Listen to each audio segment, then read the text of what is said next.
Hermanos y hermanas, bendiciones para todos los televidentes y radio oyentes, como también los que nos miran por el internet. Damos gracias a Dios que podemos estar aquí para compartirles el estudio de la lección de la escuela sabática en este día domingo, ya miren ustedes, 22 de agosto. Agradecemos al Señor, como dije, que nos dio la vida para venir aquí y compartirles otro estudio más.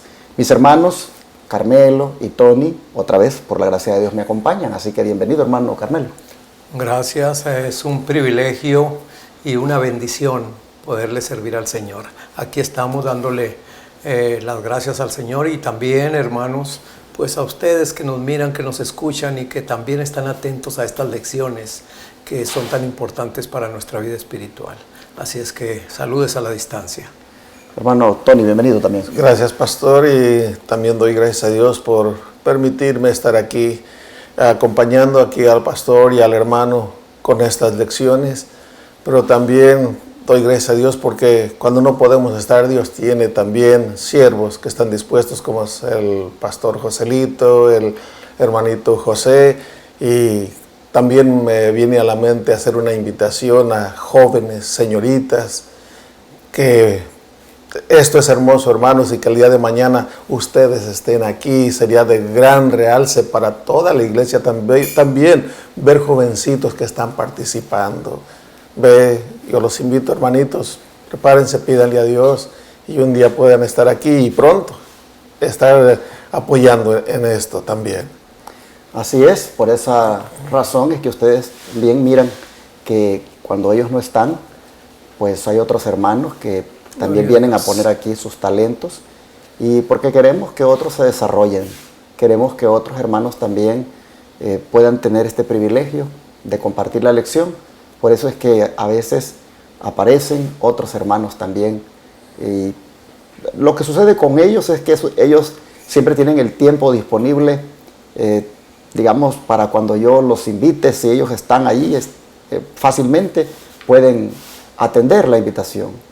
En cambio, con los otros hermanos cuesta un poco más por sus trabajos. Los horarios no coinciden algunas veces con este servidor, y por eso es que casi siempre los ven más a ellos, porque ellos disponen más de tiempo, gracias a Dios. Gloria a Dios. Vamos a orar para el estudio de hoy. ¿Qué les parece, hermano Tony, por favor? Sí. Señor Dios santo y poderoso, te damos las gracias, Padre. Vamos a comenzar una semana más, Padre, con estas escuelas sabáticas que para nosotros y para tu pueblo son de gran bendición, porque es donde podemos enfocarnos, escudriñar de tu palabra, meditar en ella, pero también mirarnos a la luz de tu palabra, cómo estamos viviendo, porque lámpara es a mis pies tu palabra y lumbrera a mi camino. Nos muestra cómo estamos ahora, pero también nos muestra a dónde vamos a parar, si hacemos caso o no hacemos caso. Gracias pues por ello, Padre Celestial, en el nombre de tu Hijo amado Cristo Jesús. Amén. Amén. Señor. Esta semana vamos a meditar en las consecuencias que sobrevinieron a la decisión que se tomó allá con los discípulos de que Pablo procediera a los ritos y ceremonias de Moisés, y que luego pues fuera a hacer votos allá al templo. Como vimos la semana pasada, el Espíritu de Profecía dice de que realmente ahí se equivocaron los líderes de la iglesia, que ahí realmente no obró el Espíritu Santo en eso que propusieron a Pablo, y el Pablo mismo pues tuvo su lado allí débil y entró en contradicción, porque no debió haber procedido a eso que los discípulos le dijeron. Pues eso, hermanos, trajo consecuencias terribles para Pablo, y lo vamos a ver esta semana. Vamos a mirar cómo Pablo esta semana lo que hicieron con él fue casi parecido a lo que hicieron con Cristo. En muchas cosas fue exactamente lo que hicieron con Cristo. Así que el apóstol bajo asedio es el título de la lección de hoy. Un asedio es cuando te acorralan y no te dejan salir. Y Pablo prácticamente lo pusieron en esa condición. Pero qué sufrimientos los que experimentó este apóstol. Vamos a verlos en detalle, solamente que comencemos a partir de aquella vez, cuando el Señor le dijo en cierta manera hacia dónde lo iba a mandar. ¿Qué le parece, hermano Tony, si lee el versículo de memoria? Sí, en Hechos 22, 21 dice, pero me dijo, ve, porque yo te enviaré lejos a los gentiles. Qué hermoso es poder escuchar la voz de Dios. Y debiéramos escuchar la voz, porque su palabra dice, mis ovejas oyen mi voz y me siguen. Si no escuchamos la voz de Dios, algo está pasando en nosotros. Se los digo, como yo cuidé chivas de niño, y tenía una chivita que desde que nació la anduve cargando y me la dieron. Y así es que oía mi voz, pero una vez que yo le gritaba ya no me respondía, estaba en el corral. Y me respondió muy leve. La segunda vez que le grité ya no me respondió y yo sabía que algo le había pasado. Cuando salieron todas las chivas y fui a ver, estaba tirada muy inflada de la panza. Había comido algo que estaba muriéndose. Entonces mi madre tuvo que intervenir, yo no quería ni ir a cuidarlas. Pero a lo que quiero explicar con esto es que siempre me respondía, pero cuando estaba enferma, esa vez que se enfermó, no me respondía. Y eso es lo que pasa con nosotros también. Si no oímos la voz de Dios, algo está pasando. La enfermedad del pecado está en nosotros. Pero aquí Pablo escuchó la voz de Dios y le dijo, ve que yo te voy a enviar lejos a los gentiles. Iba a ser embajador de nuestro Señor Jesucristo, lejos de su tierra a los gentiles. Y vemos en estas escuelas sabáticas que así sucedió. Él a donde iba, predicaba y también cuando se le impedía, no vayas allá, oía la voz de Dios y obedecía. Hermanos, todo lo que involucraba esa orden del Señor, ve porque yo te enviaré lejos a los gentiles. ¿Qué involucraba, hermanos? Involucraba lo mismo que tenía que hacer Abraham cuando le dijo, deja tu tierra y tu parentela y vete a un lugar que yo te mostraré. Y así salió aquel hombre sin saber a dónde iba. Hermanos, cuando a Pablo se le dice, ve porque yo te enviaré lejos a los gentiles, allí, hermanos, le está diciendo, no es aquí en Jerusalén donde yo te necesito. Aquí vas a dejar a tus compañeros rabinos, a las gentes que has conocido, a los eruditos con los que te has rodeado. Vas a dejar aquí tu iglesia madre, tus amigos, tus parientes, y vas a ir lejos. Y cuando Pablo escucha los gentiles, estamos hablando, hermanos, de los paganos. Estamos hablando de que la misión que le toca ahora a él es evangelizar a personas que tienen que ver con hechicería, que tienen que ver con idolatría. Personas, hermanos, que realmente no son tan fáciles de ganar para el Señor. Pero esa es la misión que se le encomienda. No es una misión fácil. Hay que ir a pueblos de gente desconocida. Hay que ir a lugares donde no sé cómo me van a recibir. Y nosotros hemos visto en estas lecciones cómo lo recibieron los judíos. Y gracias a Dios, los gentiles, ellos abrieron su corazón al mensaje.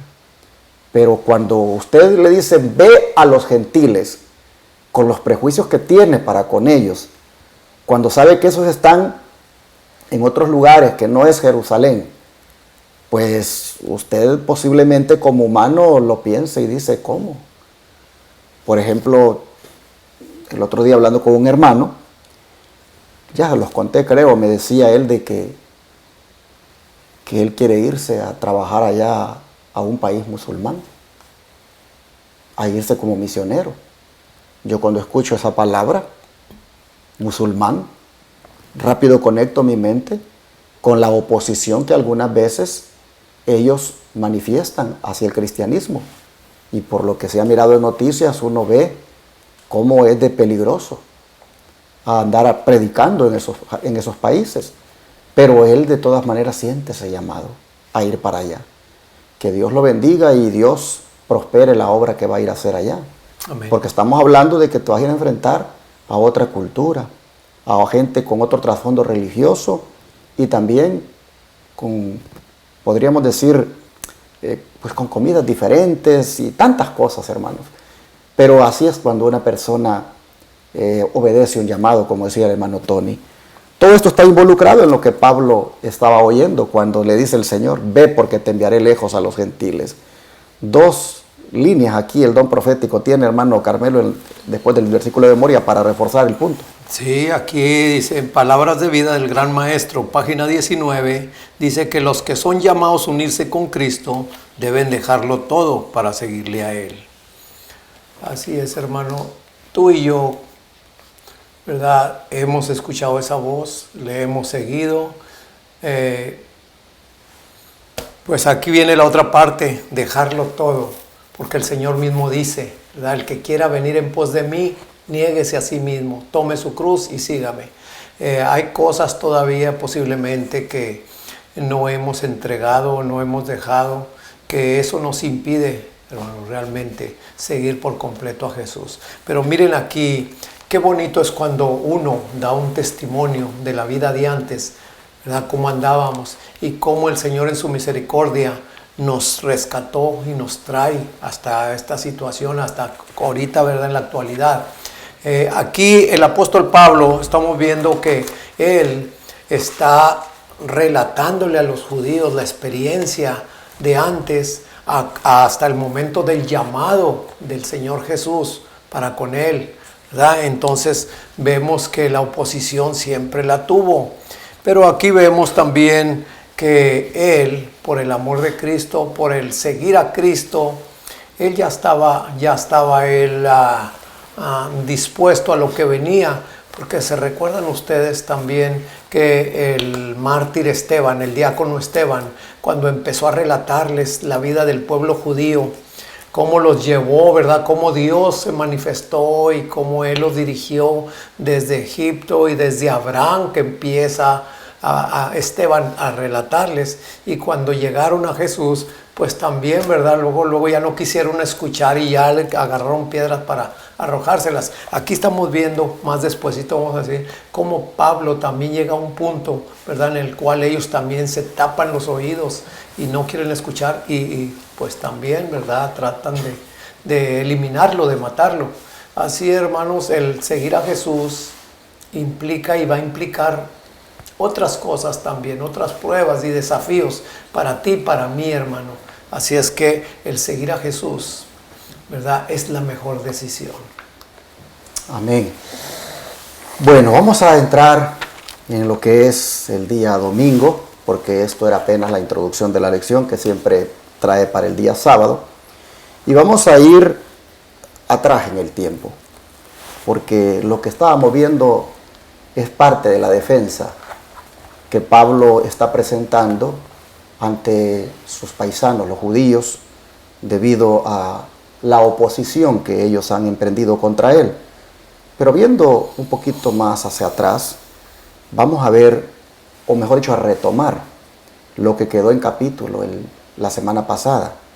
Y es que cuando Pablo se presentó allí, en el templo, haciéndole caso a los discípulos que estaban en Jerusalén, de que cumplieran los votos, hermanos, viene para Pablo una situación que él a lo mejor no se le esperaba y los discípulos mismos no se le esperaban.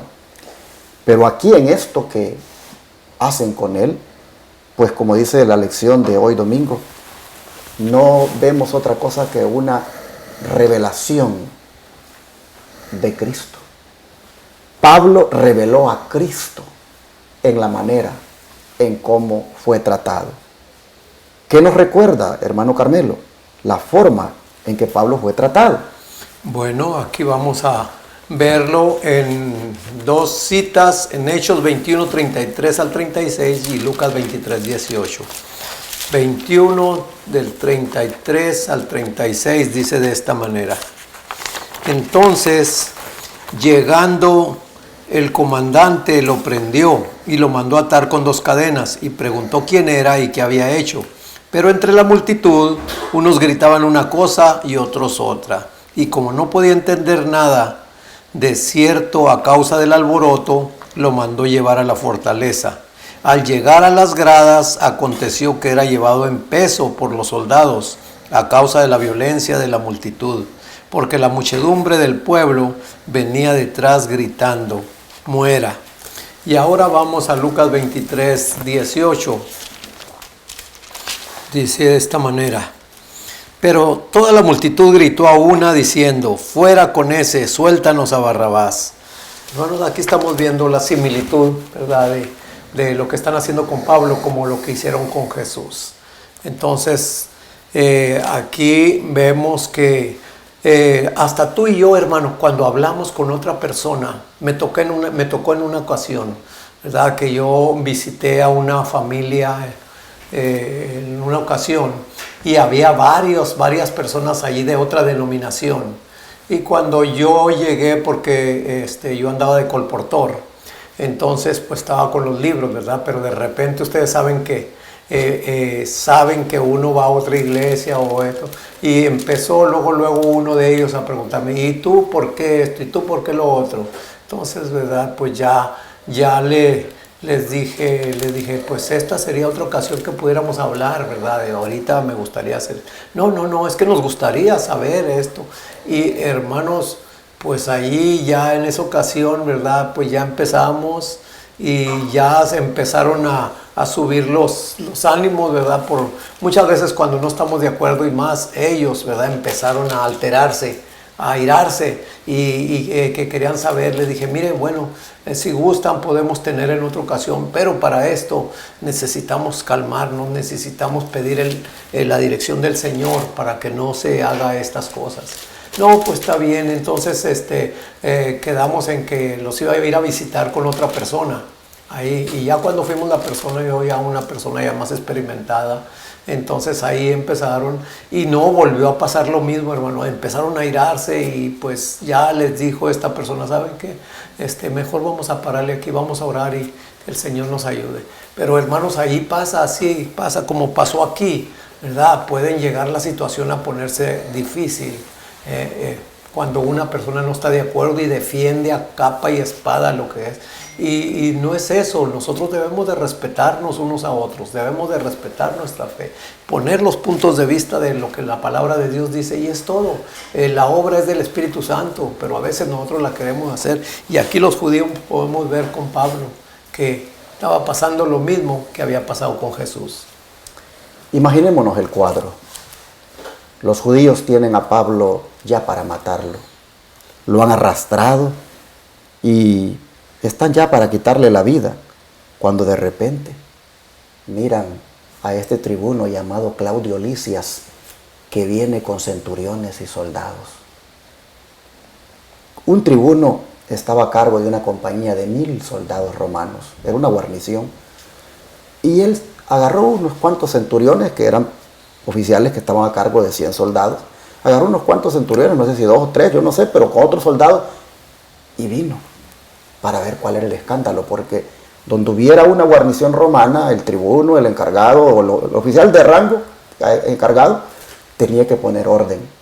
Y cuando él escucha que hay un alboroto y se trata de un hombre que lo quieren matar, que lo han arrastrado y lo quieren matar, él se aboca, ¿verdad?, para ver de qué se trata. Y cuando lo ven los judíos, que un miedo que también le tenían a los romanos, se detienen e inmediatamente dejaron, dice, de golpearlo. Y el tribuno creyendo que si lo estaban golpeando era porque culpable de algo era, pues lo manda a atar con 2 cadenas. Hermanos, y después que lo ata con 2 cadenas, pregunta quién es y qué ha hecho. Ya solo coopera el siervo de Dios atado con 2 cadenas. Ya eso, hermanos, ya a mi mente viene un cuadro bastante fuerte, la impresión. ¿Por qué tiene que ser atado con 2 cadenas? ¿Que no está mirando que está indefenso? ¿Que le están dando de golpes? ¿Que si no es porque él ha aparecido lo matan? Porque ahora viene y lo atan con 2 cadenas. Bueno, así nosotros vemos que este hombre sin duda apareció como providencia de Dios para que no mataran a su siervo, el apóstol Pablo. Y miren ustedes hasta dónde llegaron, de decir las mismas palabras que dijeron de Cristo: muera. Por eso que la lección se llama revelando a Cristo. Muera. Lo mismo que dijeron del Señor. Es lo de profecía que nos dice, hermano. Sí, vamos a leer en Consejos para los Maestros en la página 410. Dice así: cuando se estaba juzgando al Hijo de Dios, los judíos clamaron: quítale, crucifícale. Hermanos, ¿por qué razón es que los judíos que mencionaban o se jactaban de ser los guardadores de Dios, los seguidores, los maestros, los que enseñaban, o era el pueblo de Dios en sí que tenía el conocimiento de la ley de Dios, de los mandamientos, ahora quería matar a Cristo Jesús? ¿Cuál era el motivo? Dice así: porque su vida pura y su enseñanza santa los convencía de pecado y los condenaban. ¿Cierto? Cuando se está hablando la verdad, o cuando estamos haciendo algo y queremos que otro haga lo que nosotros estamos haciendo, y aquel se resiste y nos dice: no, yo no hago eso, eso no está bien, no está bien hecho. No queremos que venga con nosotros, no queremos que esté con nosotros porque nos está diciendo que nuestra conducta es mala. Eso era lo que pasaba. El Señor, su vida pura y santa, era una acusación hacia la vida de ellos. Y por eso querían matarlo, porque los estaba siempre con su conducta diciendo: están mal, están mal. Y por la misma razón, dice, y por la misma razón muchos clamaban en su corazón contra la palabra de Dios. Ese era el motivo por el cual ellos querían matar a Cristo Jesús, porque su vida santa y pura estaba demostrando lo que había en su corazón, que eran unos asesinos. Y también, hermano, cuando nosotros no queremos venir a escuchar la palabra de Dios, a estudiar la palabra de Dios muy allá adentro, es porque hay algo que nos está diciendo: si estudio la palabra de Dios, allí me va a echar en cara, me va a reclamar si ando en adulterio. Allí dice: no adulterarás, y yo no quiero que la palabra me diga eso.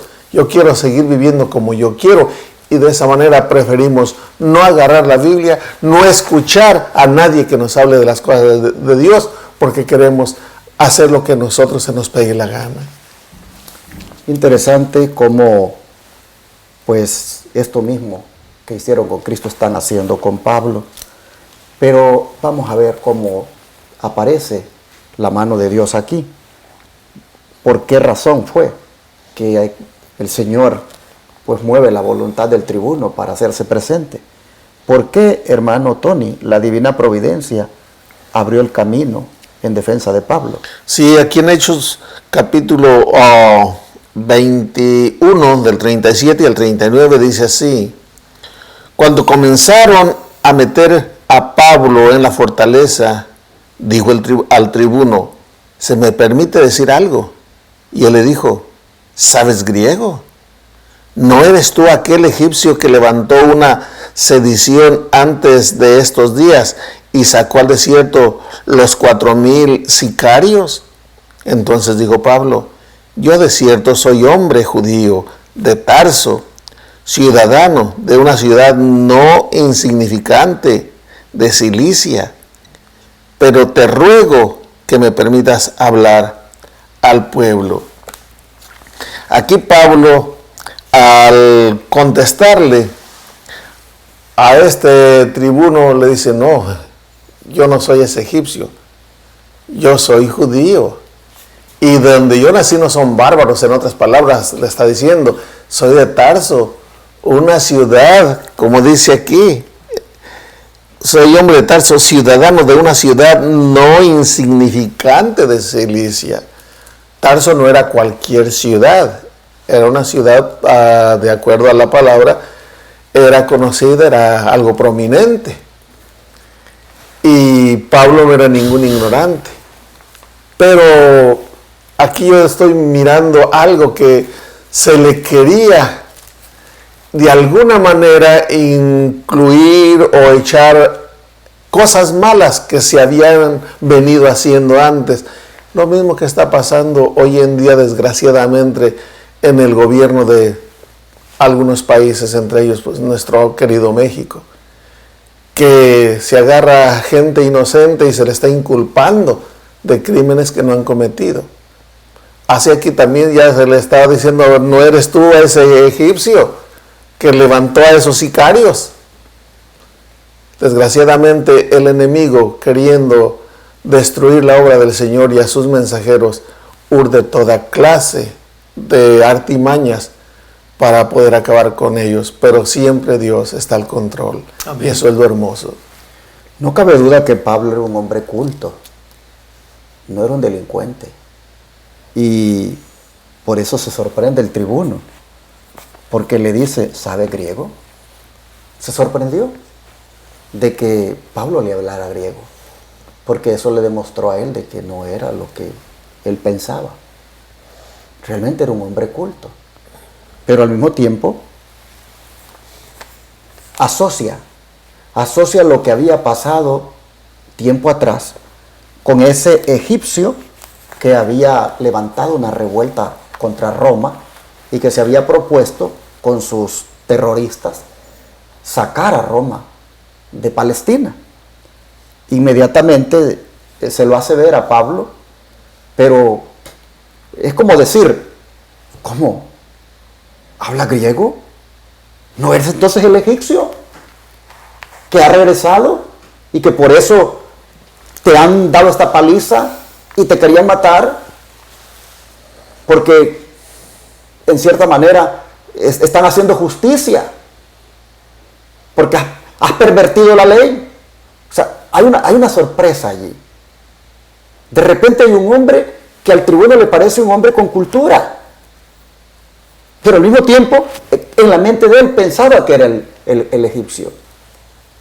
Interesante, como dice mi hermano Tony, la defensa de Pablo ante él, porque cuando le dice que es ciudadano de una ciudad no insignificante, el tribuno entiende que se está entendiendo allí con una persona que tiene nacionalidad romana.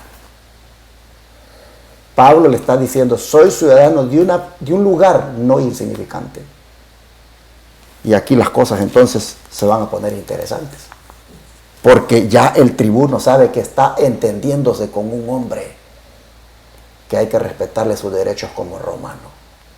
Bueno, no cabe duda que, como dice acá, la providencia de Dios ha abierto el camino para que Pablo haga una defensa de lo que él realmente está haciendo en la obra de Dios. El don de profecía, hermano Carmelo, ¿qué nos dice? Dice, bueno, aquí dice Notas de la vida de Pablo, página 218. Dice: en medio del tumulto, el apóstol permaneció tranquilo y sereno. Su mente estaba puesta en Dios y sabía que los ángeles del cielo estaban a su alrededor. No podía dejar el templo sin hacer un esfuerzo por presentar la verdad a sus compatriotas. Por lo tanto, se volvió al oficial a cargo de manera deferente, dirigiéndose a él en griego, diciendo: ¿se me permite decirte algo? Y rogó que se le permitiera hablar al pueblo. El Señor había dado a su siervo una influencia sobre el oficial romano y la petición fue concedida.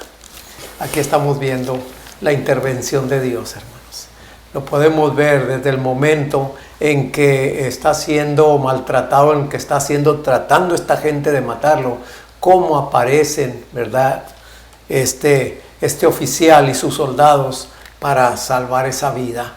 Y aparte de eso, ¿verdad? Cómo Dios mismo interviene para que este oficial pues escuche lo que este hombre Pablo tiene que decirle, ¿verdad? Porque esto me estaba recordando a mí que muchas veces lamentablemente en países de hispanos, donde a veces las autoridades no te dejan ni siquiera hablar. Ellos hablan y hasta gritan y te amenazan y te dicen, y tú no puedes, aunque seas inocente, ¿verdad? Ya si ellos dicen una cosa, esa, y le van a poner una cosa y otra. Pero aquí vemos que el Hijo de Dios, donde quiera que tú vayas, hermanos, el Señor va a intervenir y va a conmover y va a mover corazones aún, corazones ya de a tiro, ¿verdad? Mezquino, de a tiros diabólicos, que quieran hacerte un daño. El Señor tiene, ¿verdad?, medios de cómo librarte. Aquí vemos que Pablo tenía que dar su defensa, Pablo tenía que hablar allí ante esta gente, y miren cómo más adelantito vamos a verlo, cómo Pablo empieza a hablarles a la gente esta, ¿verdad? Y cómo el tribuno, o este oficial también, él empieza a ver que este hombre era una persona diferente. Y aparte, como dice aquí, dice que él estaba tranquilo y sereno. ¿Cómo estaba Jesús también ante el tribunal? Así también, hasta veían un porte regio, ¿verdad? Como de rey, lo veían a Jesús. Aquí Pablo también estaba tranquilo y sereno, porque la verdad, hermanos, la verdad es lo que hace. Da seguridad, te da paz, porque pues es lo que está saliendo de allí. Cuando una persona no está en la verdad o no está correcto, pues la persona se desespera y quiere que sus mentiras salgan por encima de la verdad. Pero como decimos, que la verdad siempre va a salir a la luz. La fortaleza Antonia, que era el nombre con el cual se le conocía al cuartel a donde habían llevado a Pablo, desde ahí, según los estudios, se podía divisar el templo. Y estaba cerca, y prácticamente no le fue difícil a la gente llegar hasta cerca del lugar para protestar, porque tenían a Pablo ahí. Querían que se los entregaran, porque querían darle muerte. Los judíos, no cabe duda que aquí estaban bajo el control de Satanás. Estaban empeñados en matar a Pablo. Pero como vemos nosotros, en la manera como lo trataron, prácticamente estaban repitiendo lo que hicieron con Cristo, y en la manera como aquí aparece el tribuno para arrebatárselos. Hermanos, aquí nosotros vemos la providencia de Dios para proteger a su hijo, y que éste también pudiera ser testigo ahora ante una autoridad romana. Amén. Interesante cómo la sierva del Señor dice que le habló de una manera deferente, y se dirigió a él en griego. Deferente, es decir, con mucho respeto. Lo trató como debía tratarse a una persona de esas, como lo era el tribuno. Pero hay algo que quiero destacar, y es, hermanos, cómo uno se debe comportar en medio de una crisis, en medio de una prueba, en medio de una situación difícil como la que Pablo estuvo enfrentando allí. Dice que en medio del tumulto, él permaneció tranquilo y sereno, porque su mente estaba puesta en Dios. Y él sabía que los ángeles del cielo estaban a su alrededor. Si mañana fuéramos capturados por ser fieles a Dios, en guardar sus mandamientos, en hacer lo recto delante de sus ojos. Si mañana fuéramos capturados, hermanos, o si mañana fuéramos maltratados, golpeados, si mañana, hermanos, hubiera una situación parecida a la de Pablo, no se nos olvide la actitud que debemos tener. Número 1, tener una mente tranquila y serena y tener los pensamientos allí solo puestos en Dios, porque con nosotros también van a estar ángeles del cielo a nuestro alrededor. Amén. No se nos olvide eso, hermanos. No vayamos a estar gritando ni protestando. Hermanos, es posible que alguien diga, pero ¿cómo puede ser eso? Todo va a depender de la relación que tengamos con Cristo. Porque, hermanos, yo admiro a Pablo, cómo él todavía está pidiendo la palabra para hablarles, todavía quiere como darles un mensaje. ¿Y cómo lo tienen? Otro fuera quizás diría, ay no, yo no quiero ni voltearlos a ver, mira, no me saques de aquí, allá están afuera, quieren matarme. No, le dice, está pidiendo permiso para hablarles. Interesante esto, hermanos, porque así terminó el versículo, ¿verdad? Entonces Pablo dijo, bueno, no, todavía no, sí, pero te ruego que me permitas hablar al pueblo. Yo no sé ustedes, hermanos. Si ustedes saben que allá afuera está un montón de gente que los quiere matar, y saben que ya les dieron de palos, que si no es porque el tribuno apareció, los hubieran matado, que todavía quieren pedir las palabras para hablarles. Solo puede ser una persona que tiene a Cristo en su corazón y que está sereno, está tranquilo, sabe que Dios está con él y que hay ángeles que lo cuidan. Varón, esta actitud de Pablo, la actitud de Jesús, la actitud de Esteban, ¿qué es lo que nos está enseñando? ¿Verdad? Una actitud correcta, una actitud de un verdadero hijo de Dios. Vamos a orar para pedirle a Dios esta actitud.